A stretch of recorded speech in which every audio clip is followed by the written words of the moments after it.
Hello, Celia. Welcome to Disabled and Proud. How are you today? Hi, I'm good, thank you. Thank you very much for having me this morning. Yeah, thank you so much for coming on. I think this will be a really interesting chat because I can't wait to talk about the work that you do, particularly surrounding the Disability Policy Centre. And I think it will be really interesting to have a conversation about it because from what I know and what I've read, it's the first think tank of its type. So I think it'll be super interesting to learn all about it. Definitely coming from a unique perspective, I think there's not many people kind of in this sphere that have that kind of disabled experience. So I think we're probably going to have a chat from a very unique perspective. Yeah, I'm looking forward to it. So the first question that I ask absolutely every Mm. single guest is, how do you refer to your disability? So I, at this point in my life, I now identify as a disabled individual. So I have a congenital condition, which meant I was born with it. And growing up, I never identified as disabled. I was just sick and ill and a sickly child. But my disability is called Loeys-Dietz syndrome, and it's very weird and wonderful, and not many people know about it. It's a connective tissue disorder which affects all the organs in your body. So I don't have enough elasticity, which basically means that my organs haven't grown properly, and I bend and break and snap. And Yeah. all my organs are sort of slowly shutting down on me. So Uh, I'm kind of very much in a degenerative position, but staying positive as I can at the time that I'm at now. Yeah. yeah. And I think that it's so interesting that how people who do have chronic conditions or like you said like congenital don't necessarily always identify as disabled immediately, and it's almost like it is a bit of a journey to be like, oh, actually no, I am disabled and I can use that like identifier as such.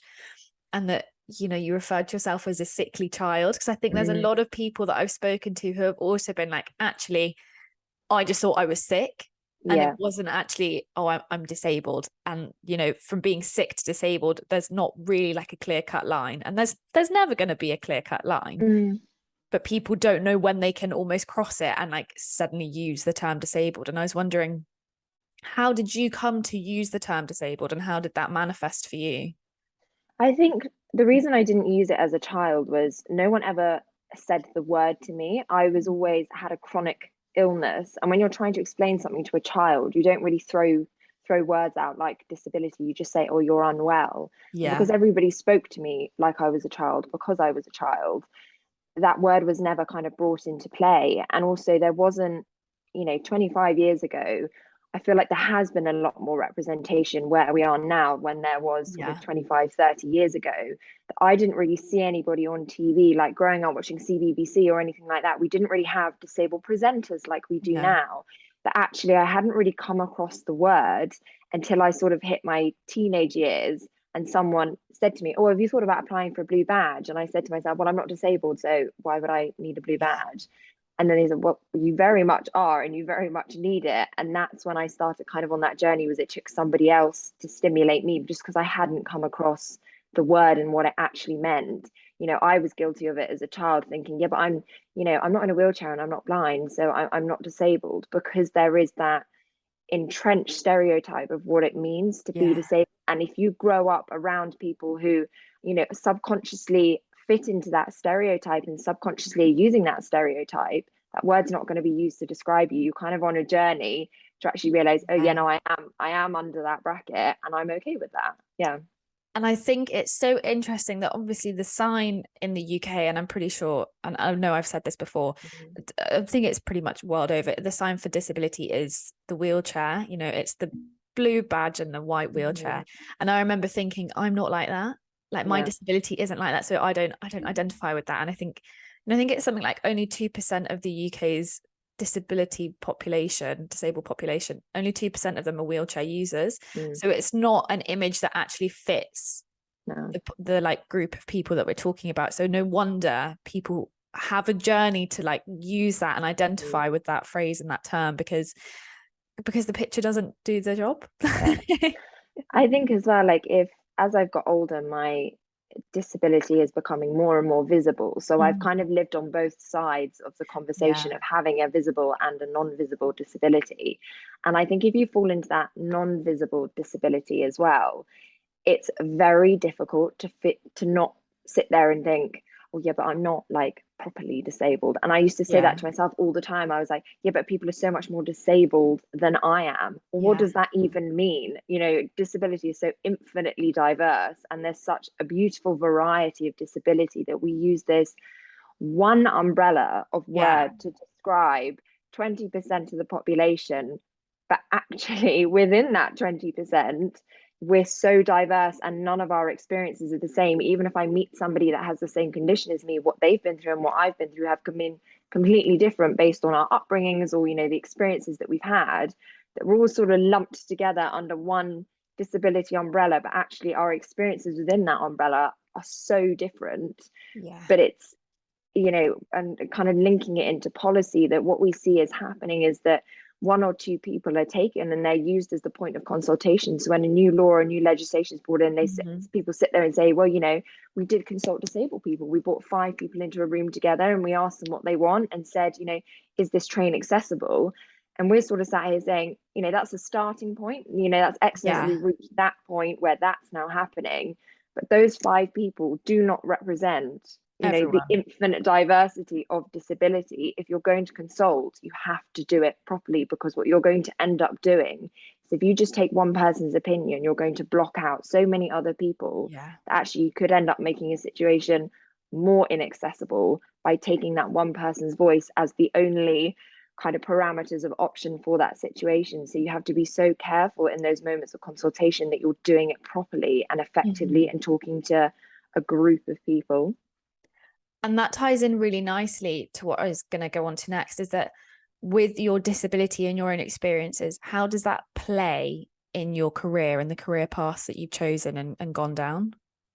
I think it's kind of it's twofold, in the sense that the first element of it was, you know, I'm so driven by the experiences that I've had and not wanting people to have the same experiences that I've had. Yeah. That the situations that I've been in, I hope, you know, nobody else has to go through that medical gaslighting and not being believed as a child and not being able to access the things I need to access at university or during school or whatever it may be.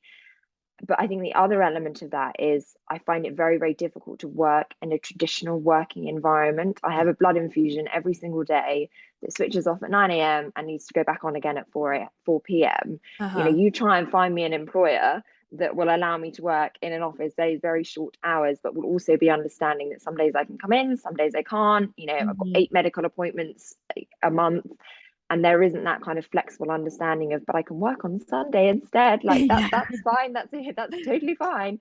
So I think it's a combination of the two things. So I can't work in a traditional environment, and that kind of led me and Chloe, who I set up the Disability Policy Centre with, we were sat there and we both worked in politics and policy previously, and we were getting so frustrated that people weren't listening to us and people Uh-huh. weren't listening to the disabled voice in general.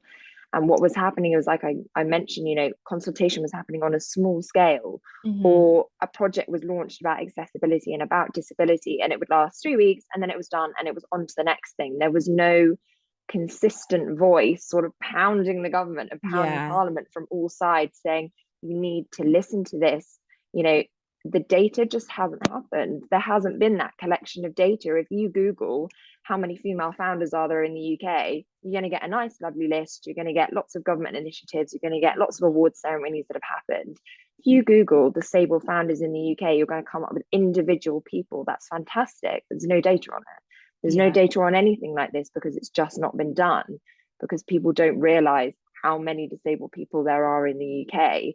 And a massive driving factor is the lack of representation. Less than 2% of MPs are disabled, but over 20% of the population is disabled. And there's so much conversation about, you know, making sure Parliament is equal men and women, and making sure there's representation of the BAME community and sexuality and gender.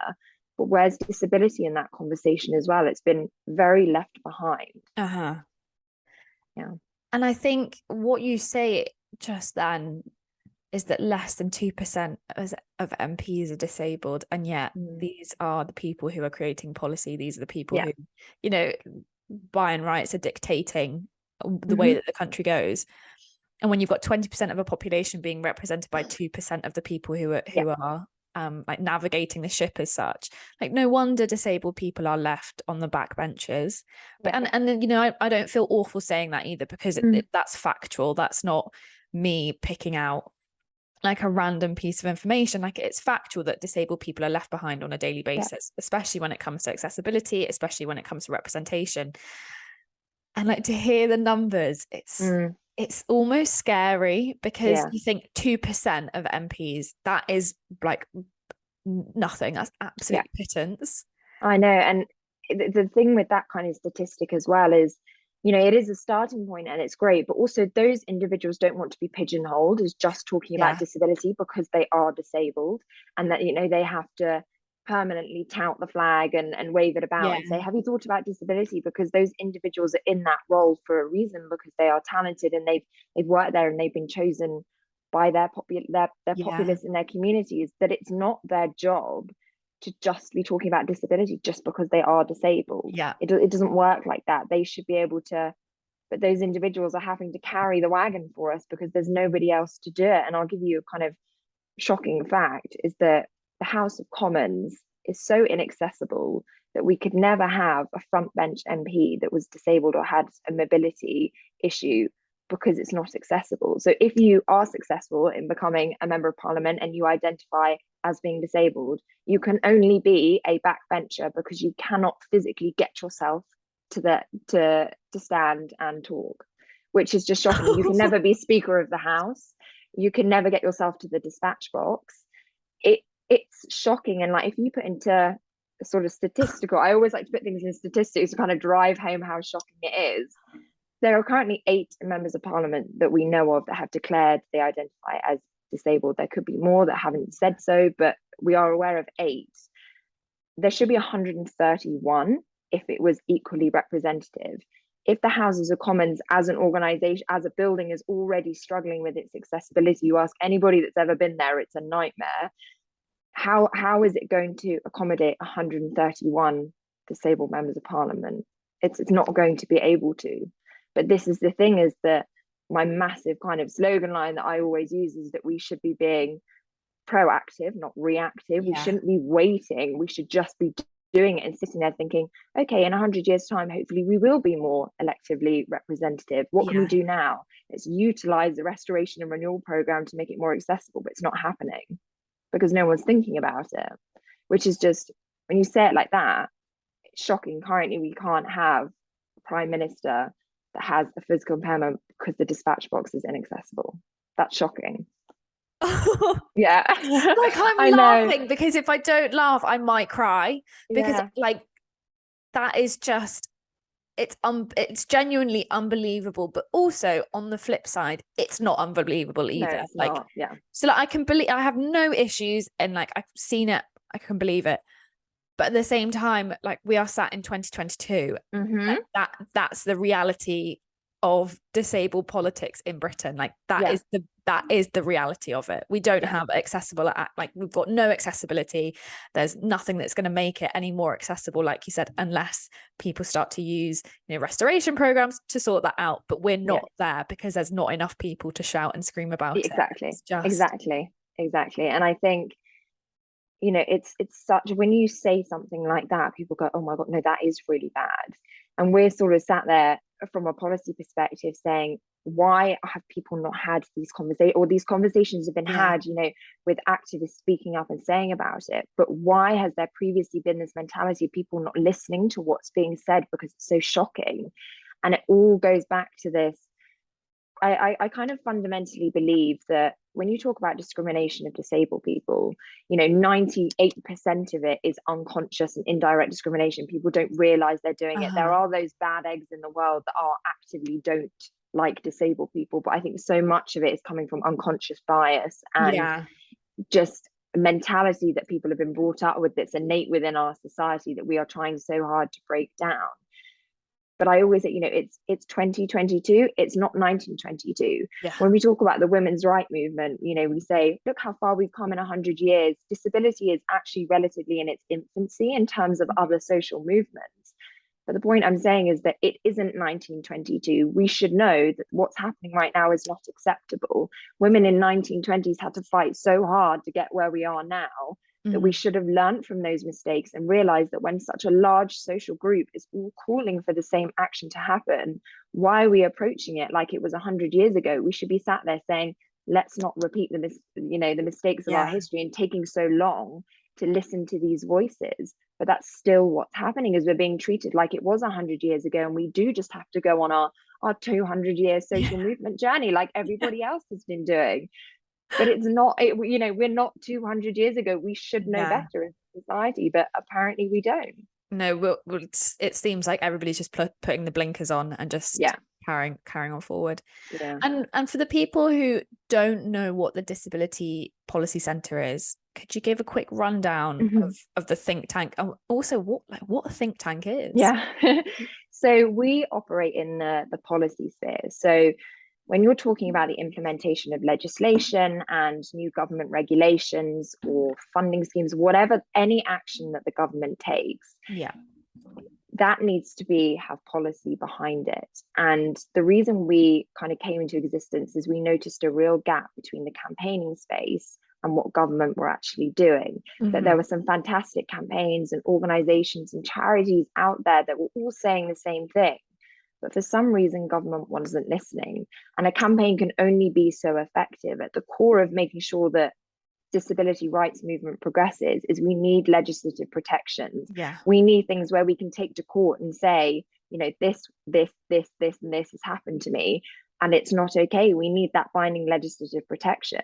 But what we were noticing is that what these charities and organizations were saying weren't being implemented as binding regulations for people. So what we did is myself and Chloe came together, and we've been writing policy papers and doing research and collecting data that nobody's ever collected before, to almost to prove our point, to say, everybody's saying this, we've now collected the data, and these are the 20 recommendations that we are putting forward to implement what everybody's saying. So it's almost like a bridge between the charitable and the campaigning sector and government. So creating that kind of streamline of conversation so that there is that direct connection, and actually policymakers sit up and listen and say, okay, what they're saying is pretty valid, and we've got the data to back it up. There needs to be legislative protection here for disabled people, because at the end of the day, that's so key to making sure we end discrimination and we end ableism, is making sure that people are physically unable to do these actions without fear of repercussion. And I think that's so key, is that, and it's almost ending ableism because it can't happen. Because we as society, and I'm not talking about myself and you, I'm talking about the greater we, is that we allow ableism to happen on a daily basis, and that could be conscious or unconscious, and actually 9 times out of 10 I'd probably say it's unconscious, and that's just systemic. But when it does become conscious and then you're still unable to act on it, that's when it's a real problem, because there are so many barriers to entry as it is for disabled people in life in general. That's like work, home, play. You don't need to add on top of that, but without being able to remove systemic ableism, how do you do that? Exactly. And I think it's very easy, and things kind of, having been in politics and working from behind the scenes, I know how the sausage is made and I know what happens. One of the big statistics that's being pushed at the moment is the fact that disabled people and employment has gone up. That's fantastic. That's brilliant. More disabled people in work. That's exactly what we want. It shows that more opportunities are being provided. However, when you dig down into that statistic, what are we actually seeing? We're seeing more disabled people in entry-level roles on a part-time basis. So you dig down into that further, and you say to people, do you actually want to be in this role? Is this what you want to be doing? And 9 times out of 10, the answer is, no, I have so much more talent than this, but this is all I could find. This is all I could do. And it's about that massive argument about, it's a rhetoric that I kind of live by, is the equality of option and opportunity. Is that it's one thing to say, right, this disabled person has now got a job. Great, really good starting point. It might build someone's experience. It's great to add on CV, and it puts someone in a better financial position, tick off all those positive things. But actually, has that individual chosen that job because that's all they could get? It's the only employer that was understanding of their situation. It's the only hours that they were able to work because they couldn't find something flexibly in their area. Postcode lotteries of what's available to them. That that's exactly what a think tank does, is we look at those data and we actually extrapolate our own and say, the picture isn't necessarily how it seems, and we need to make you alert of this and be the disabled voice on behalf of the community and say, hello, please listen to what we are saying, because the decisions that are being made and the data that's coming out, who has been asked, who was consulted for those decisions, who did you talk to? Please don't tell me it was a group of 50 people who've got no lived experiences of being disabled themselves or being surrounded by disabled people in their immediate sort of vicinities. Please don't tell me that. That's kind of what we're there to do, is to make sure that we are kind of knocking on the door constantly and saying, hello, we've spoken to 500 disabled people and they are saying something very different, or they are saying the same thing, but we just want to give you that little bit more of information that we think is valuable for what you're doing. I like it, honestly. Like politics in general blows my brain. Like, I wouldn't class myself as very political at all, but then we have conversations like this and I'm like, oh my goodness, like maybe I should be screaming. This is the thing, is I think people are quite scared of politics, and I think there's a real misconception of what it is and what it means. But at the end of the day, it's being able to sit there and say to myself, I've touted long and hard for my entire life about ableism and situations that have happened to me, whether it's medical gaslighting, or it's being refused access to something, or it's during COVID having to stay at home, whatever it may be. And it's every little decision in our lives actually stems from policy and politics, and it's very easy to forget that. It's very easy just to see it as the House of Commons debates and Prime Minister every 5 years, but actually it's so much more than that. And it's not just the people you see in scandals on the newspaper or whatever. Actually, it's thousands and thousands of people in the civil service generating these ideas and implementing these policies. And the key question is have disabled people been consulted? For too long it's been, okay, it's about health and social care, let's talk to disabled people, and that's all. That's when we talk to disabled people, and we're sat here saying, actually, we do apply to everything. If you're talking about transport, we deserve to be in that conversation as well. If you're talking about tourism, we deserve to be there as well. And that's the real missing piece of the puzzle that's happened for too long. For sure. And I think that is what you just said about being consulted on everything, because it affects everything and everyone. Disability, yes, of course, health and social care is incredibly important. Some might say it's more so important for the disabled community than for the non-disabled community, but that is a completely different argument for a different point in time. But even down to things like transportation, housing, everything, disabled people need to be consulted on every single thing, because it affects us, because we are all alive and we're all living in this country together, and we all have to do the same thing. We all wake up, we all go to sleep. So in that time, we are still doing our day-to-day, which, like you said, is also affected by policy and procedure, which is it's just mad. Like, it is. It's scary to think that so many decisions are taken on our behalf when we live in a representative democracy society. Brilliant. And I understand my privilege of living in a country that operates with that democratic system. But how democratic is it if my choice of individuals to vote for don't actually represent me in any way at all? Am I voting in a representative system, or am I voting in the closest thing that I can possibly get to it? And that's what's scary, is that when you really analyze what representative democracy is, we're not living in a representative democracy society for disabled people. And that's scary. That's a scary thing to say, because in this country we all recognize our privileges of living in a democracy like we do. But actually, if you break it down to that, that's quite a scary thought. It is. And that's not to scare anybody saying, we're going to turn into a dictatorship or anything like that. What it's to say is that we all need to be pushing hard to make sure that, we are putting ourselves, and if we've got a lot to say and we think we can be that person, there should be nothing that should stop you. There are so many amazing organizations out there where, if you require some extra funding, or you want some training, or you want to be a councillor or a member of parliament, whatever it may be, there are so many levels to political involvement. there are so many organizations out there that provide training and workshops, and quite often people sort of sit at home and think, well, I don't know anything about politics, I wouldn't even know where to start, I'm just not going to do it, I'm too embarrassed to ask the question, I'm not going to go to a particular party and say, this is what I want, but I've got no idea how to do it because I'm a bit embarrassed.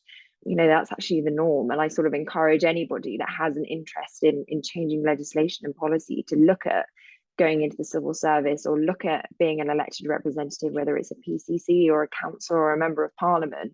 We need more disabled people there. And I know there are so many people that are capable of doing it. Yeah. But people are scared to put themselves forward. And we need to break down that kind of barrier of perception, I think, is a real sort of health equals ability, which is just drives me insane because it doesn't at all, but it's such a perception that people have. And it is such a perception, because I think, I was recently speaking to someone on this podcast who explained to me, and I hadn't really thought about like how we work, as in like the 9 to 5. And the reason that the 9 to 5 is the 9 to 5 harks back to the Victorian Revolution. And I was thinking about it and I was like, oh my goodness, that is exactly like, we have not changed. We have not evolved with the times when it comes to like the working schedule. So traditionally, if you're working, it's like your 9 to 5 or your 8 till 4. That is your working hours. And that's because in the Victorian times, that's when there was daylight, because they didn't have electricity. It's crazy. And like, COVID came and it was so devastating for people, and the effects, it's not worth thinking about what some people went through during that time.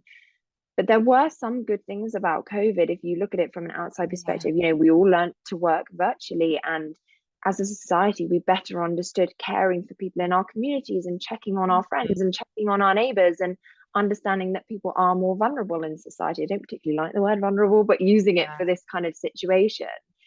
And as we came out of COVID, I sort of sat there and was like, this feels like a real turning point. This feels like people get it now, like people understand, and we've opened up a whole world of technology and being virtual, and us being comfortable in our own homes.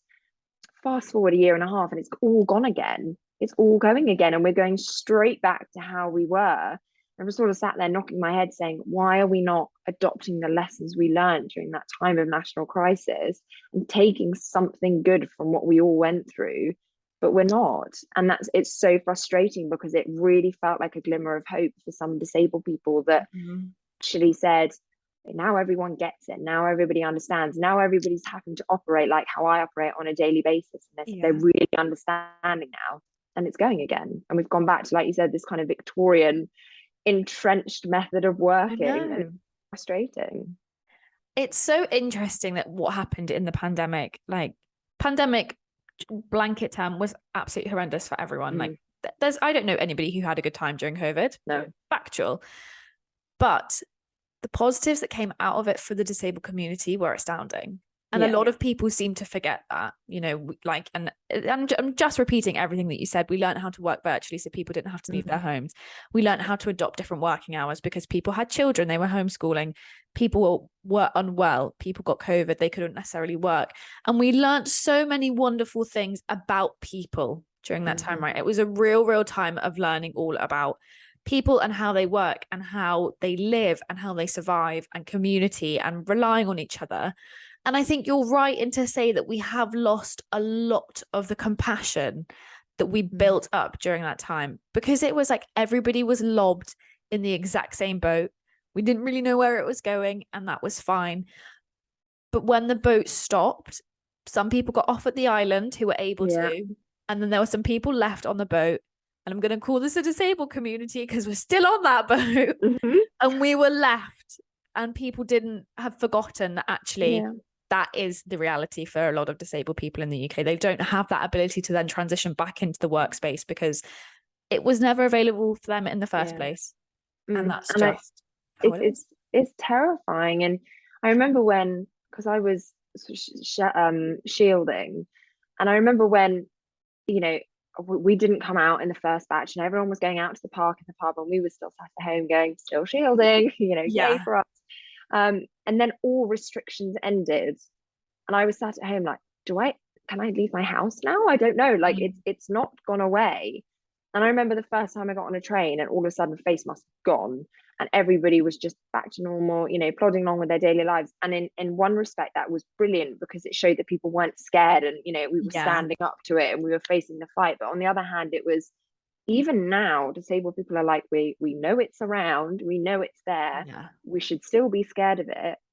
But it's very hard. It was almost like we were forgotten in that transition period. It was like, Yeah. right, you can all go back now. And then offices opened up and everyone went back in. You can all use public transport whenever you like. Don't have to wear a face mask. We'll do this, this, and this. And that was brilliant for everybody else. Mm-hmm. But it was, okay, what do we do now? Do we still stay at home for a little bit longer? I don't really know. The daily updates on the news stopped. So it was then hard to get information about what was happening. And it was just a really bizarre transitioning time. And I think it was just, it was a visual demonstration of how disabled people are forgotten in conversation so often. Yeah, and I would completely agree. I have nothing more to add because I think that is exactly how it was, and there's no lie in what we've just said either. We're not, and there's no fluffing of the truth. This is exactly what it is and what it's like. But tell me, do you think that you have a piece of advice for either a younger version of yourself or a younger person with the same disability as you?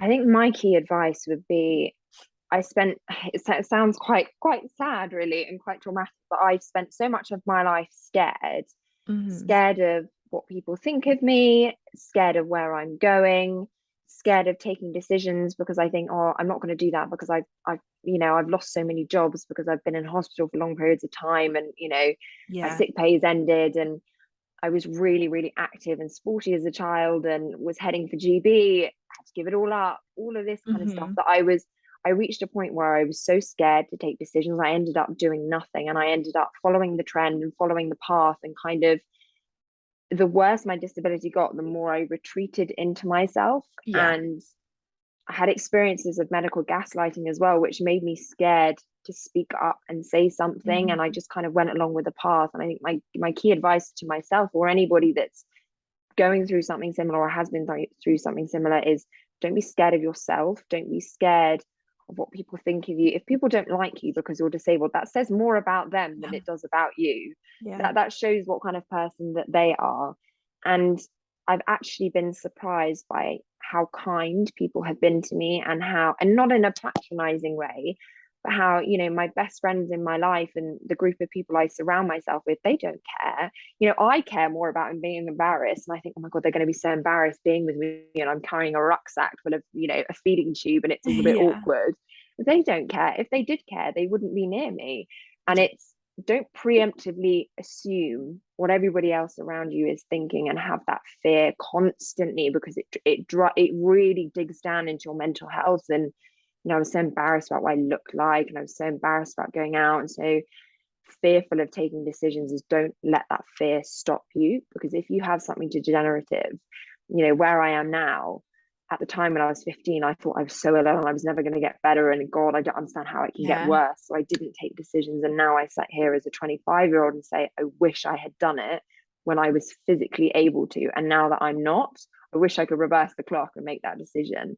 But if Yeah. someone had said that to me when I was 15, I wish so much that they had done, but no one had ever said it. Yeah. And I think that's such a key piece of advice. Like, don't be afraid of yourself, especially surrounding disability. Like, the non-disabled community, equally, don't be afraid of yourself. Go out, pursue your dreams, pursue your goals. Amazing, like smash it. But people with a disability often get left on, like we've spoken, we get left on the back benches. That's nothing new. But don't be afraid of yourself if you've got something to say or there's something that you want to do, because your disability should never actually come into that. If it's what you want to do, you will find a way to do it. And like that sounds very like, find your inner peace and you will succeed. It's not that. It's, if you have got something that you want to say, something that you want to do, or a goal that you have in mind, just pursue it as much as you can.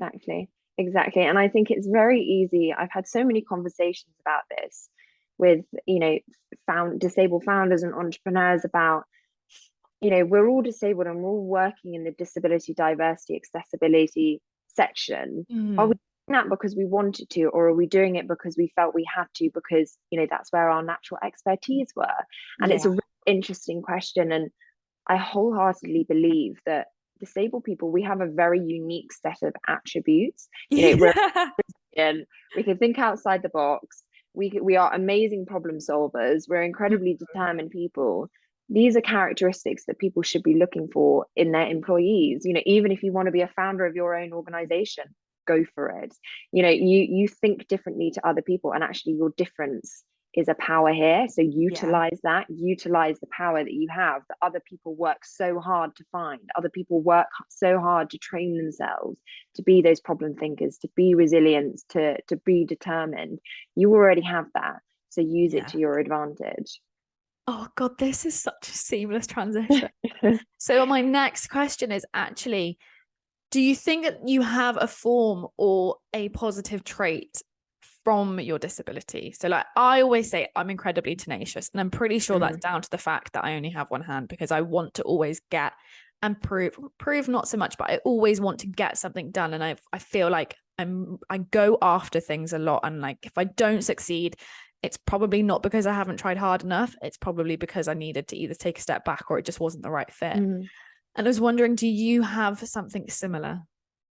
So mine is, I always say, is my body operates at about 10% and my brain operates at about 110%. It's almost like, because my body's so slow and just isn't doing it for me, my Yeah. brain has almost taken over and compensates for the energy I'm not using physically. I'm using it mentally. Uh-huh. So I find it very, I sort of say that my ability that's come from my disability is that I'm able to focus, and I'm able to really dedicate myself to what I'm doing at that time, because I'm so determined to do it, and I'm using the power of my brain that I have. Yeah. And that's all stemmed from the fact that my body's not doing it. So all the energy's gone up into my brain to say, right, let's do this, let's focus, get on with it. You can do this. And when I know there's something that I want to do, just do it.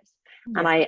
I wonder if that also stems from, having that lack of confidence with the way I am physically. That I've kind of diverted that to my brain and said, right, be confident in what you're writing, be confident in what you're saying, and just do it and get on with it.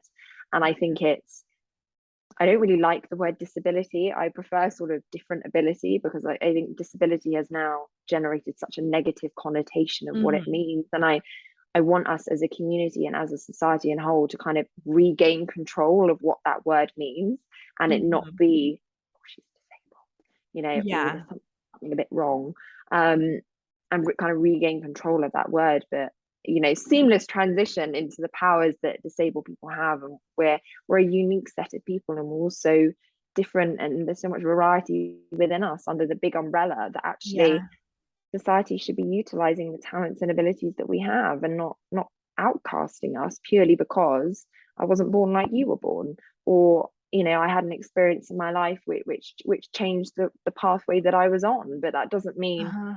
I'm not a good person, and I can't still do things, whatever that may be, whatever I choose to do. Yeah. And it's interesting because I really liked what you said just there about, just because I wasn't born like you doesn't mean, in essence, doesn't mean that I'm not as worthy as you are, because that's ultimately what it boils down to.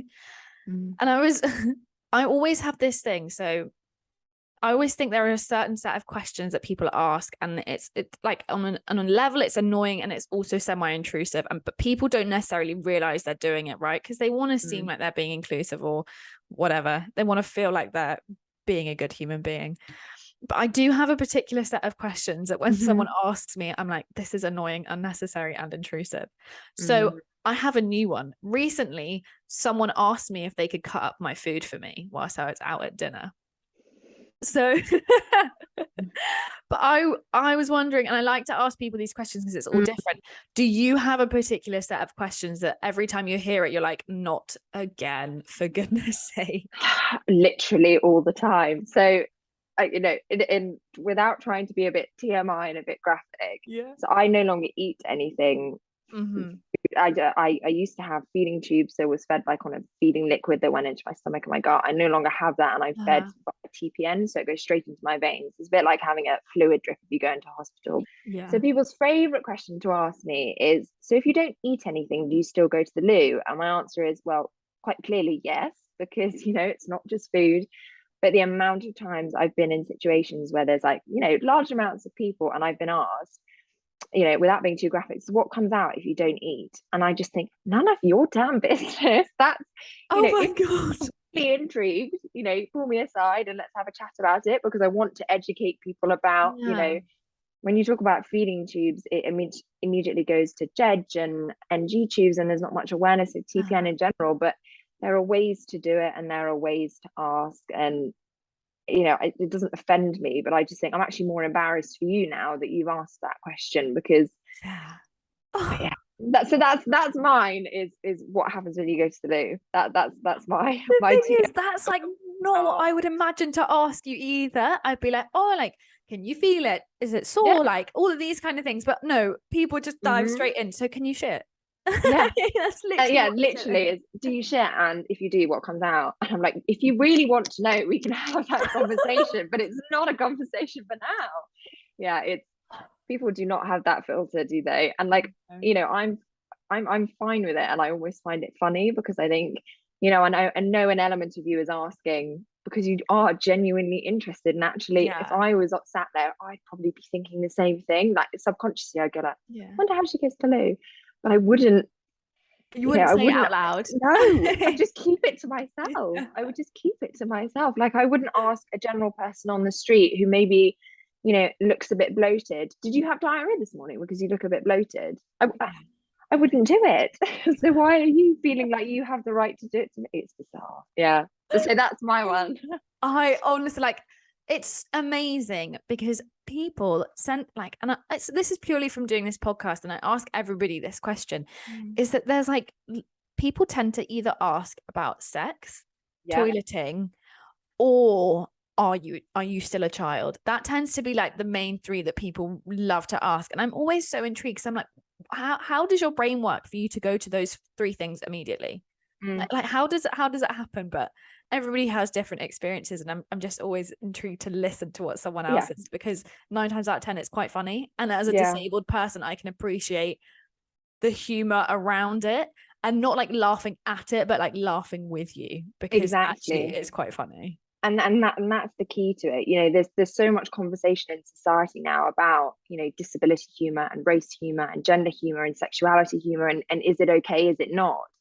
And speaking purely on behalf of my own opinion, and I know lots of people agree with it and lots of people don't, but my own opinion on it is if you're coming at it from a perspective of, you're not making fun of me, you're making light of the situation, in the sense that you're destigmatizing, the connotations around it, about the fact that I don't go to the loo in a normal way, and I don't eat in a normal way, and actually your purpose of it is educationary, and you're reducing the stigma around the fact that something I do that's part of my daily life is a little bit different. I'm okay with that. If you're laughing with me and you're not laughing at me, when you start laughing at me, then I've got a problem with it. Yeah. And I know lots of people think differently, so I'm not speaking on behalf of anybody else, but you put it so perfectly as, I'm laughing with you, not laughing at your situation, because then that, you've really dehumanized me as a person, and you've made me an object of a joke over something that's, I've got no control over, and is just who I am as a person, and that, it starts borderlining into the offensive. So yeah. So I have one final question for Mhm. you, and that is, Celia, can you say that you're disabled and proud? I'm disabled and proud, very much so. And I think I live, I have some very weird and wonderful things that, I don't use the word they're wrong with me, that are different about me. And I have met and interacted with very, very few people that have the same things that I live through. Yeah. And actually that makes me proud to almost be different in the sea of different I wear my label with pride. And I think if I had had the opportunity to speak to people when I was younger, I think I'd be a different person than I am now. I think I'm still working on my confidence, and I'm still working on my mental health, and I'm still breaking down my own barriers that I have. Yeah. That I just wish, I'd had something like this to listen to when I was younger, and been able to listen to somebody talk about the fact that when they go to the loo, it's not, the standard way, and all of this, to make me realize that there are other people out there that are proud to be disabled. And just because I'm different, I shouldn't be proud of who I am as a person. I think that's kind of the headline line of it. Oh, that makes me so happy. Thank you so much for coming on today. I honestly, I've learned a lot, and that's good because I like learning. I'm someone who really thrives off learning and learning about disability, even, you know, because as you said, and as I've said previously, is that all disability is completely individual on the individual person, right? You could have two people who have the exact same disability, but the experience is completely different. And I think it's fascinating how it works into policy and the work that you're trying to do. And I thank you for that. And I think there's only going to be good that comes from this. And I can't wait to see where it takes you. And thank you so much for giving up time during your day to come in and chat. Thank you for having me. And it's amazing that you've provided this platform to hear so many different stories as well. And that's such the key, isn't it? Is including the variety of disability itself. Yeah, well, thank you so much.